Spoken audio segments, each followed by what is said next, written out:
Let's talk about legs over at the chop saw.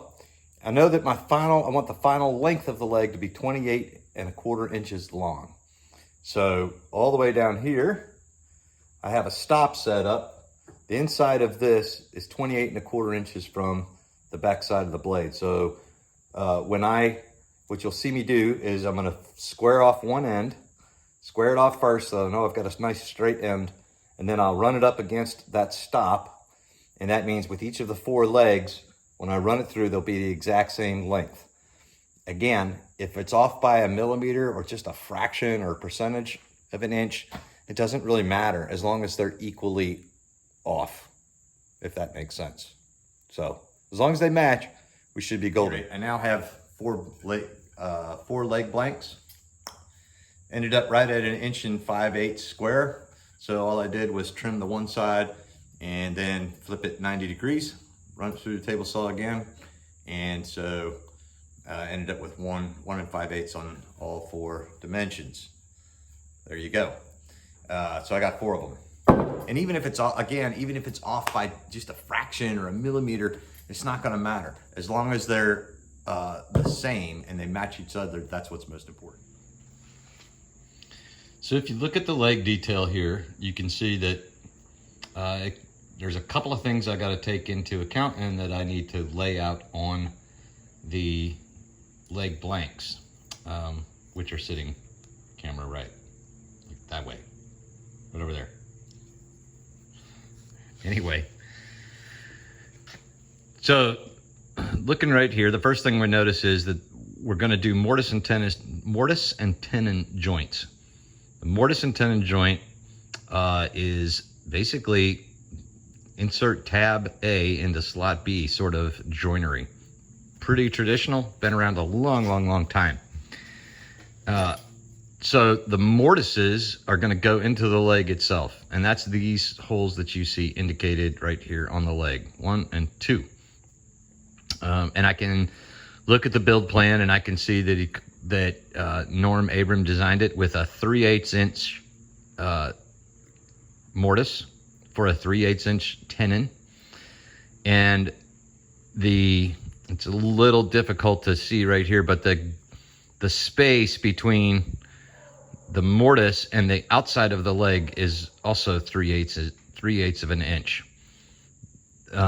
So I want to be 3/8 of an inch in, and I want the hole to be 3/8 inch wide. And then looking over here, I want the mortise to be 3 inches long, but I want it to end a 1/2 inch from the top. Now that's interesting because if you flip over to, and I'll explain more about the mortise and tenon joints when I get there, but this will all make sense. If you flip over to this page, which is the detail on the mortise and tenon joint, you can see that he has the rails, the pieces that connect the legs to each other. He has the rails coming flush to the outside of the leg. Often you'll see these set back so that there's a little bit of a reveal, 1/8 or 1/4 of an inch reveal back, but in this case they put them flush. Don't know that it makes it any better or worse. It's just an interesting observation on my part, and something that you can look for, if you're buying a piece of furniture, just as a matter of curiosity. Did they lay the rails back from the face of the leg, or did they bring them flush? In this case, we want to bring them flush. So flipping over here back to the leg detail.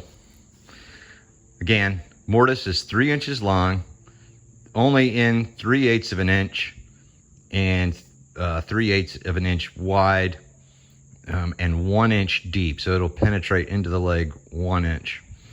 You also notice this marking over here, which is 4 1/4 inches to the start of the taper. So these legs are going to be tapered on 2 faces, and you've got to, this is a little hard to picture. It'll make more sense when I do it, but imagine yourself being under the table and looking at this leg Why you would be under the table, I don't know. That's up to you. At any rate, if you were looking at the table from underneath and looking out towards the rest of the room, I want the faces of the leg. Zoom out a little bit, maybe that'll be easier to understand. The faces of the legs, wherever there is a mortise, are going to taper. So up here, this will be 1 5/8 square, and we're going to taper it down to 1 inch at the bottom. And so it'll taper on this face and it'll taper on that face. Now that is a very common and interesting detail. So why taper the legs?